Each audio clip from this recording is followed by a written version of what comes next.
Kick off with our talk.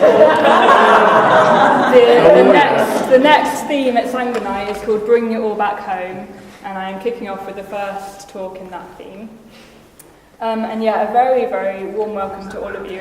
It's very warm, isn't it? A special welcome to all of those of you who've just finished the introductory course. This is your first time at Sangha night, and it's great to see you here. I think that announcement from the cafe team kind of links in with the talk, because bringing it all back home, I'm going to be exploring why it is that here at the Buddhist Centre, ideally we bring it all back home. And at the cafe, in a way, it feels like an extension of the centre. And some people say that being here at the centre is like being at home. And I would say the same thing about Dana Cafe. It's like a little extension of home up in Crooks. So we always begin a new theme when we have people coming from the introductory course to Sangha night. So that's what we're doing tonight. We've got a brand new Sangha night theme. And as I've said, it's called Bringing It All Back Home. We've got a tagline, Ancient Texts for Modern Times. So bringing it all back home, ancient texts for modern times. So during this theme, we're going to be taking some of the original teachings of the Buddha and other traditional Buddhist teachings, myths, symbolism, and we're going to be looking at what the significance that these have for us here and now. So what is the significance of these teachings for us here and now, in our lives as we lead them in the 21st century? So I'm going to introduce this theme tonight, and then later in the talk I'm going to particularly look at the Buddha's enlightenment story and see what example this gives to us in our spiritual lives here and now. But firstly, I'm just going to explore this theme, bringing it all home. Bringing it all back home. So the Buddha's teachings, or Dharma as we call it, literally means truth. So the Buddha's teaching, the Dharma, is truth. And it's sometimes referred to with a word, akaliko. It's a Pali word, I've written it up. So the Dharma is akaliko, which means literally perennial. So the Dharma is perennial. And in this way, the Dharma, you could see it as timeless. It's free from time, or it's outside of time. The Dharma, it comes from a higher dimension, and it's closer to reality than the concepts we usually think with. Our usual conceptual thinking is limited. The Dharma is closer to reality, and because of that, it's timeless. And in this way, it's true that the Dharma is true for any period, at any time, any culture. So that's the Dharma. But the Dharma is also ehipasiko, another Pali word, which means of a personal invitation, and needs to be understood by real people really living their lives. So that literally means, ehipasiko means come and see. So the Dharma is of this nature. It's you have to come and see it, you have to experience it for yourselves in your lives, here and now. So for this reason, we need to bring the Dharma home. And we came up with this theme a number of months ago. So we brainstormed the themes, and we came up with this title, Bringing It All Back Home, quite a while ago. And quite a few people have been commenting on its resemblance to something that's going on right now. It has resemblance to a certain song about football. And you can hear this song literally floating along the streets at the moment, I've noticed. You can hear it coming from the airwaves when you turn on the radio. But this wasn't intentional. It's a happy coincidence. I think it's a happy coincidence. And or maybe it was some kind of premonition. Maybe the centre team came up with this theme, and it's because of this time that something is going on in the footballing world. So I couldn't let this talk go without mentioning this. So if you're not aware, there is a football tournament happening at the moment, the World Cup. And our boys, our England team, have made it through to the semi-finals, which is on tomorrow night. So if you weren't aware of that, that's what's happened. And quite a lot of people are quite excited about this. So we're into the semi-finals. Maybe we'll win. We don't know for sure. We'll have to find out. And I'm quite excited about it as well. And then there's this song that exists that's done by a band called the Lightning Seeds. They made it in Euro 96, and I'm really sorry if you're really tired of hearing about this at the moment, but I'm going to carry on. So there's a song from Euro 96, and it has this refrain, football's coming home, it's coming home, it's coming, football's coming home. And this song is enjoying a revival at the moment, thanks to the World Cup and England's success so far. So yeah, timely revival with this song. And this statement, this kind of sentiment of it's coming home, I've seen it on like posters, like a cafe, not the Dharma Cafe, was closing early the other day so that you could go and watch the football, and the Walkley Primary School was changing their summer fair day time so they could watch the football because it's coming home. And I've seen this sentiment, this statement written down a lot. And I can find myself getting quite emotional with this sentiment, this fervour, this sentiment. I heard our neighbours rehearsing the song the other day. I was in the garden putting my laundry up, and there's a kind of musical household nearby, and they were practising on their guitar and singing along. It was just really a lovely atmosphere to have that, as a soundtrack to the day. I've heard fans chanting it on the street, I've seen it on TV, on YouTube. And I've heard it on the radio a lot, and I've even heard a deconstruction of the song on Radio 4. They did a proper little segment about why the song is so popular, why it's so emotive, why it's so effective. And all the time I've been hearing this song, I've had this emotional response to the words and the meaning of it. That can range. I can just have a kind of quiet contentment when I hear the song, or I can feel quite excited, I can have this excited anticipation. And I have actually cried with this song on the radio. I've had tears of joy, of happiness, and of hope. So it has moved me quite significantly. So this whole theme, this thread of something coming home, bringing something home, it obviously captures something for us. It's somehow quite emotive, quite an effective concept to bring something home.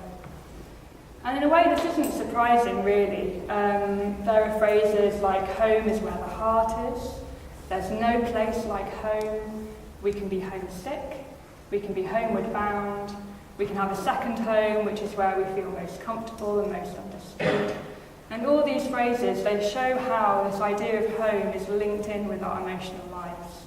I also used to love this show called Quantum Leap. Do you remember Quantum Leap? And I watched it when I was younger. There's this man called Sam, and he's jumping through time into other people's bodies to do some kind of life-changing good deed for that person in that time. But as every time he's leaping into another body, he's wanting not to leap into somebody else's body. So the credits go, he's hoping each time that his next leap will be the leap home. And that just used to, used to get me every time. So the leap home, that longing, that strong desire to be at home. All these examples, they show how essential home is and how emotionally affected we are by our connection to home. So this is a clue to why it's important that we do this thing of bringing it all back home with the Dharma, with the Buddha's teachings.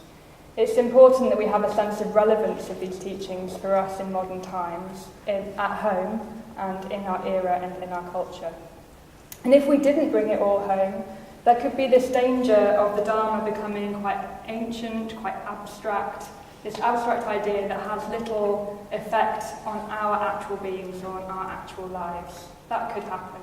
We could have a hollow, conceptual, or merely intellectual idea of the Buddhist teachings. And if it was hollow and conceptual, we'd be unable to incorporate that idea. We'd be unable to translate that idea for ourselves. We couldn't integrate around the idea. We'd be unable to have an emotional connection with the teachings. We'd be unable to have a feeling for the teachings. And if that happened, we would have little or no transformation really in our lives. So this is why it's really important that our emotions are engaged with our spiritual aspirations. So we need to engage our emotions to make real progress and to really transform. And we use the analogy of the horse and rider often. So as you probably remember, the rider is the intellect and we think we're going in one direction. But our horse, our emotions, are usually going either to where the nearest food is, where the nearest shelter is, other attractive horses. And if the emotions aren't on board, we'll go off in different directions. So the rider is going off in this direction, the horse is going off in that direction, and it's very difficult to transform with our energies going in different directions. So the horse is the emotion, and that's where our strength and power lies. And so we need to learn how to get that horse to take us where we are aspiring to go. And often this work to bring these things together, to bring it home, to find the emotional connection and relevance of the teachings for ourselves, that work's often been done by Sangha, who's the founder of the Triratna Buddhist movement. He sees himself as a translator. He's taken the core teachings of Buddhism and made them relevant for us here and now. And it's so often the case that when people first come to the centre here and they first hear the Buddhist teachings as we explain them, that they have a sense of coming home. Many of you may have had that experience of coming home when you're here at the centre. And this is how people often describe it. And actually Paula, not realising the connection with my talk, was saying earlier that after having been away at different things over the summer, and coming to the centre feels like being at home. She's not actually at her house, but she's enjoying kind of feeling at home again after having been away quite a lot. So you could say the Dharma is coming home. The Dharma is coming home. It's like coming home when we come into contact with it. And Sangha, he stresses the importance and the essential nature of this, developing this emotional equivalence that I've been talking about. So he says we need an emotional equivalence for our intellectual understanding. And he sees doing this as one of the greatest problems of the spiritual life. The need to find an emotional counterpart for that which we can more easily understand with our intellect. And for most of us, our intellectual understanding might be a little bit ahead of our emotional understanding.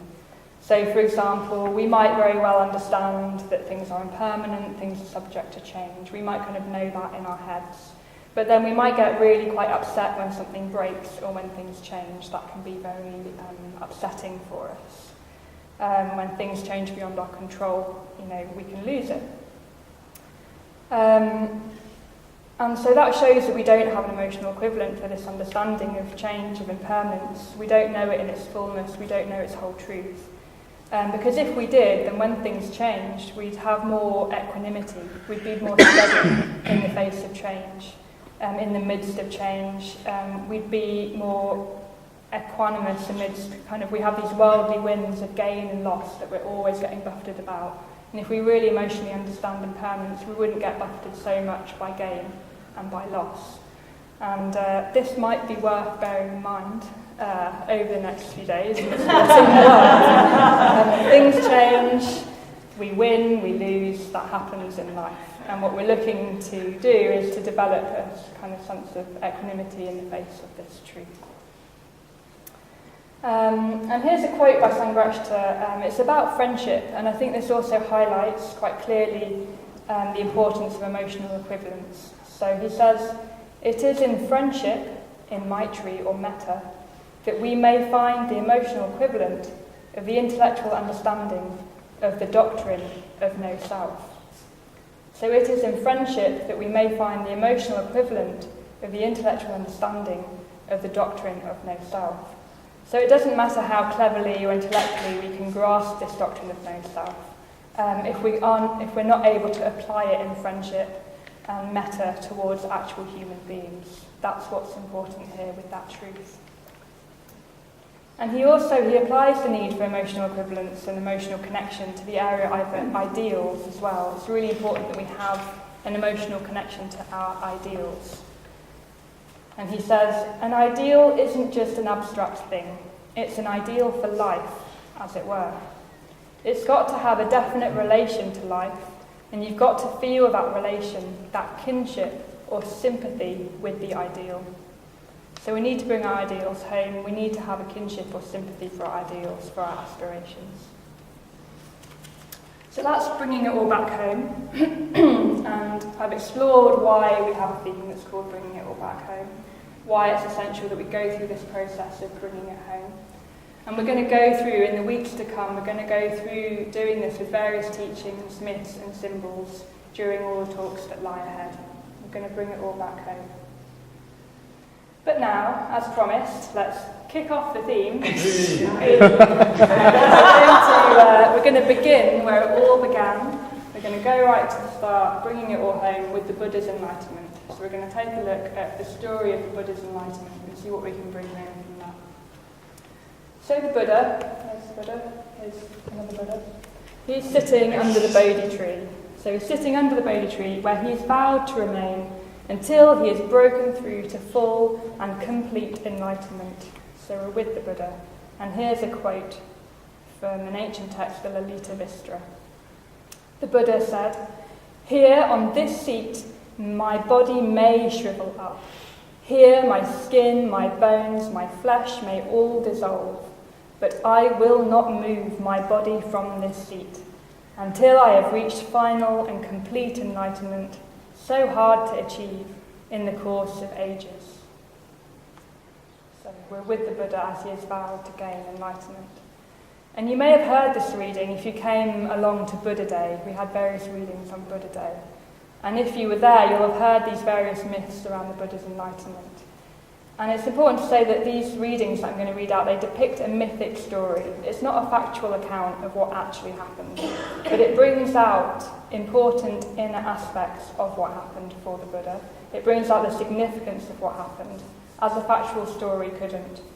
So if we just went to the facts, the story would go, a scruffy, skinny man sat under a tree for a long time. Maybe he smiled a bit, and then he got up and went off again. So we can't really gain much from that about spiritual truths. It doesn't really offer much in the way of spiritual significance. And as I've described, it's important to have an emotional connection, not just a factual, intellectual knowledge of things. So let's look at this mythic story and find what the spiritual significance of it is. And the Buddha, he had quite a time of it under the tree. In his quest for enlightenment. It didn't kind of go as smoothly as you might think it would. His inner journey doesn't run so smooth. And he encounters a figure called Mara as he's sitting there under the tree. He encounters Mara, and he encounters Mara's armies and Mara's daughters. So I'm just going to explain a little bit about who Mara is. So who or what is Mara? And the word Mara itself means killing or destruction. So Mara is like the principle of destruction. Mara is what prevents us from moving from the more mundane, conditioned and cyclic existence towards higher meditative states. He's what stops us from moving towards a creative and free consciousness.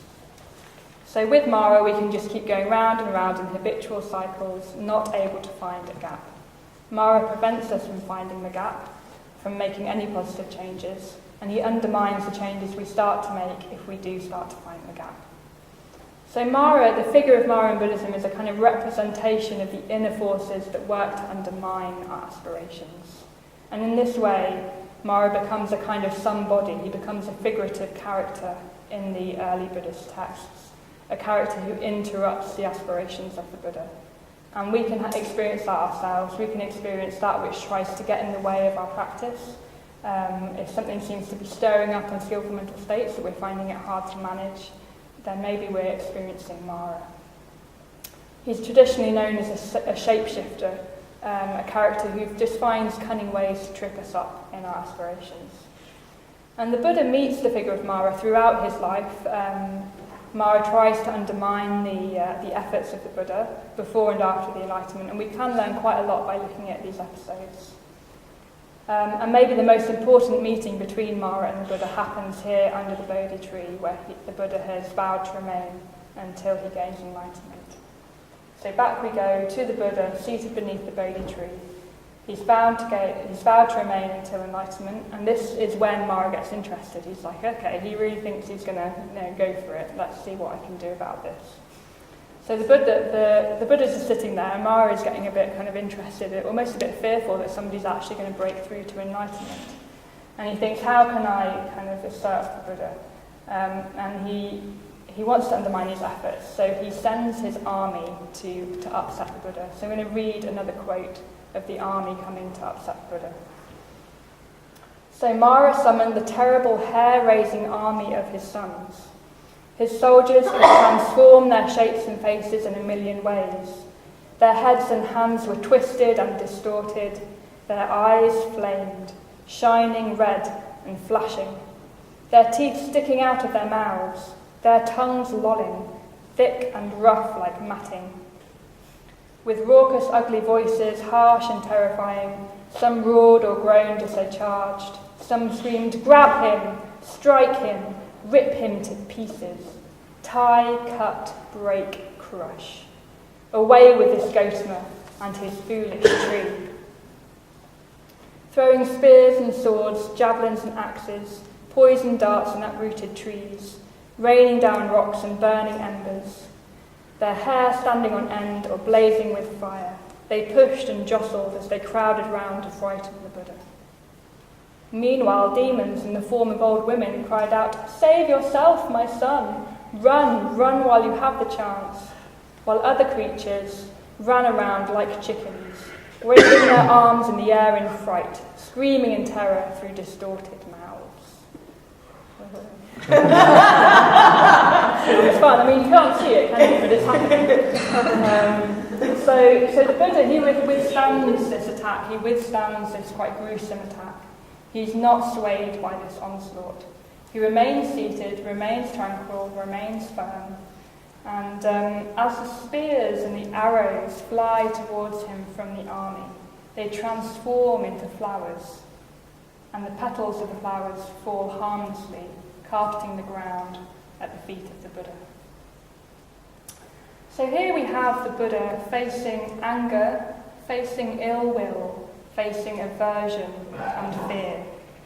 And rather than react or become intoxicated with indignation and anger or fright, the Buddha is able to withstand the chaos around him with calm patience and with grace.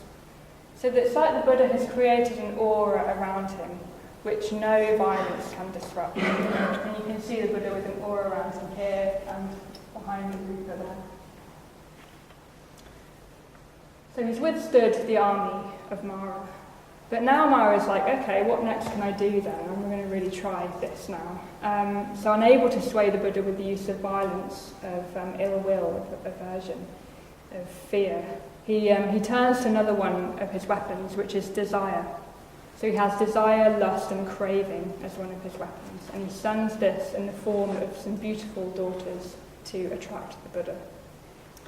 So I'll read this out. Fearing defeat, Mara sent his daughters to excite desire in the Buddha. Their faces were beautifully painted like flowers in full bloom. Their silky hair was scented with the softest perfumes. Their brows were beautiful, their eyes were large and lovely as lotus petals. Their teeth were white as shells. Some stretched and yawned with tousled hair, gazing at the Buddha through half-closed eyes.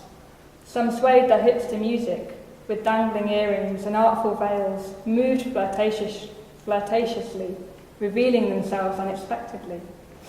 Some giggled together as if discussing pleasures, glancing shyly at the Buddha from the corner of their eyes, or calling out to him as they filled with desire, saying, "Spring is here, the trees are in flower, the time is right for pleasure. Come, friend, let us enjoy ourselves. You are handsome, we are well born, well made for pleasure. Here of our own accord, driven by desire. Only a fool would resist such a pleasant, harmless invitation." And yet again, you can't see them, but they're there. But the Buddha is not swayed. His resolve is not undermined. So here we can see the Buddha facing a representation of desire and of greed. And again, he's remaining calm and unswayed. There's chaos and intoxication beckoning from all around.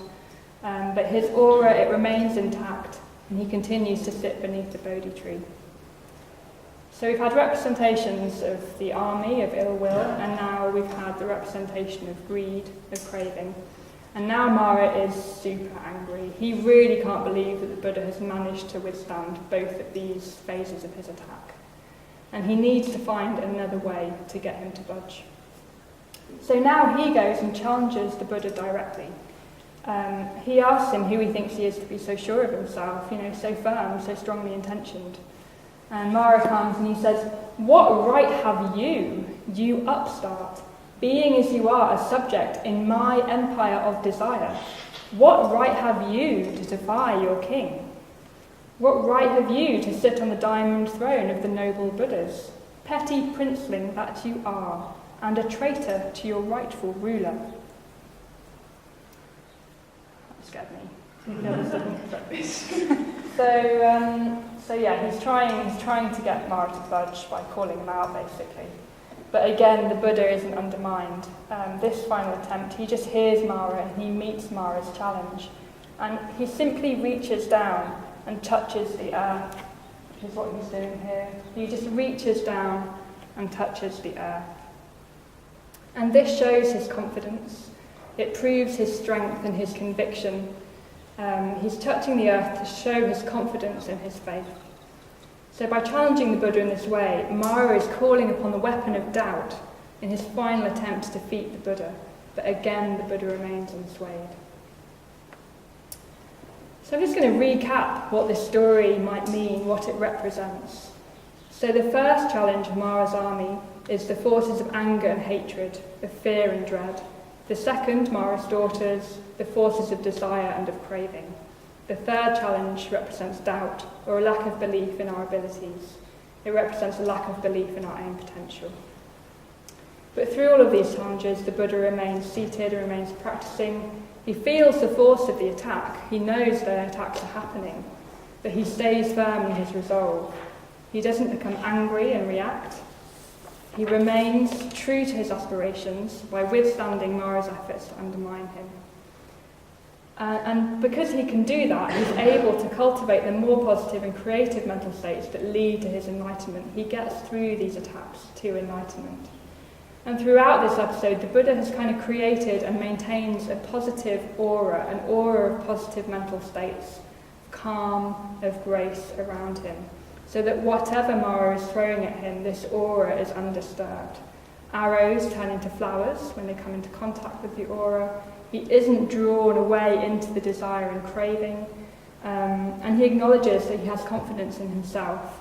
He has the ability to gain enlightenment. And in a sense, this is kind of rejoicing and acknowledging his own qualities. So that's the Buddha's enlightenment story. And what can we learn from this? How can we relate to it? Can we bring this home?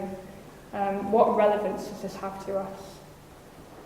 So listening to the story, it can sound a bit dramatic, I think. Maybe a bit theatrical, like that doesn't happen. That couldn't ever really happen.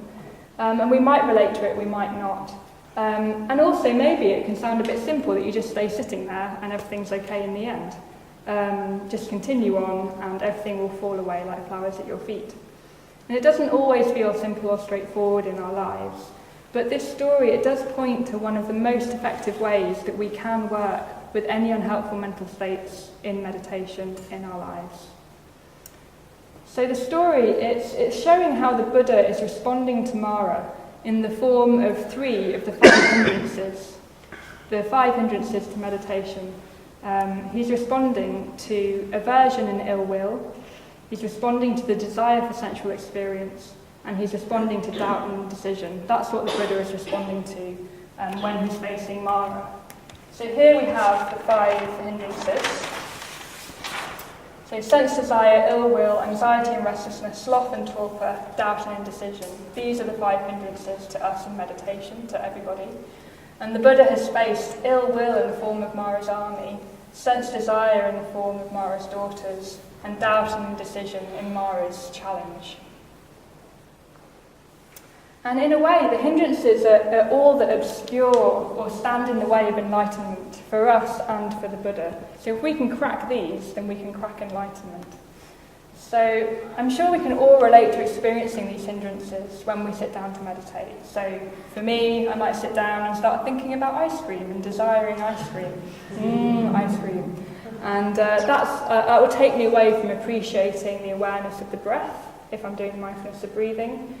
Or I might just start going over and over that really awkward and annoying exchange that I had with my friend the other day, just like, that happened, and then why did she say that, and I said that. I might just go over and over that, that's ill will. Or I might stay in bed instead of getting up to meditate, because maybe that's what I really need. Maybe I really just need to stay in bed today. And who am I to be meditating anyway? What good's that going to do? So that would be doubt and indecision. So the Buddha has faced these hindrances, and we need to face these hindrances too. And the most effective way to face any hindrance is to just name it as a hindrance, to see the hindrance for what it is, see it and name it and call it out. So if Mara appears, we need to say, I see you, Mara. And if that's in the form of ill will, we need to say, I see you, ill will, or I see you, desire, I see you, doubt. So seeing and naming, labelling is a very powerful way to prevent destructive forces from exerting their power over us. If we call them out, acknowledge them, then we can see what they're trying to do. And instead of being swayed or intoxicated by them, we can be strong and vigilant and ardent in our attempts to cultivate skillful behaviour. And in that way, we can cultivate and maintain our own aura around ourselves. So the Buddha had an aura by withstanding Mara's attack. If we can name and label and overcome these hindrances, we'll have our own aura around us.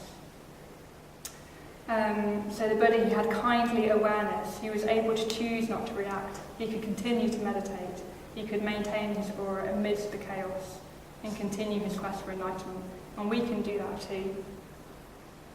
So once we see a hindrance, and we know we're experiencing a hindrance, and we name or label it, then we can more easily let that pass through without identifying as much with it. So it's like seeing something as mental weather, seeing that it's subject to change. And as we name it and label it and let it pass through, then we're creating an aura around ourselves. We can do this with a sense of kindness towards ourselves and our own experience. So we can even befriend these hindrances like, oh, I know you, you're my friend ill will. You're my friend desire, I know you, I see you. You can be here, but I'm not going to fight you, I'm not going to massively push you away, but neither am I going to let you in and let you intoxicate me. I'm just going to see you a bit more objectively. I know you, I know what you're trying to do. And in that way it can pass through, like the arrows turn into flowers when they meet the Buddha's aura. The arrows can turn into petals at our feet. So I find this story of Mara's attack, it's very inspiring, and I find it even soothing. It might sound dramatic, and it might sound a bit theatrical, like it doesn't really happen, but there have been times in my life when I've found reflecting on the story has brought me strength and resolve. I'm going to give a few examples. So there was one time I was meditating at Adhisthana. We've got the Adhisthana Sangha retreat at the end of the month. Yeah, it's July, isn't it? So there's still spaces. You can come along if you want to meditate at Adhisthana. And hopefully you won't have this experience, but anyway. Maybe you will, and it will be your breakthrough, I don't know. But yeah, I was meditating at Adhisthana, and there were lots of people in the room. Most of them were older, most of them were men. That was just the makeup of that particular gathering. I was living there, so I was meditating every morning in the shrine room, and different people would come and go. So there was a particular event on, which meant that there were kind of a lot of older, much more experienced practitioners than me, and they happened to be men. And I just had this experience of wanting to leave. I really wanted to get out of there.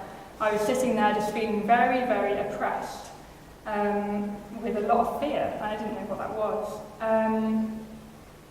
But then I started to realise that all these people that I was meditating with, that were further in a way in their spiritual lives than I was, probably had faced something like that fear themselves, because the Buddha experienced fear in his enlightenment, and as we progress through the spiritual life, fear may well come up.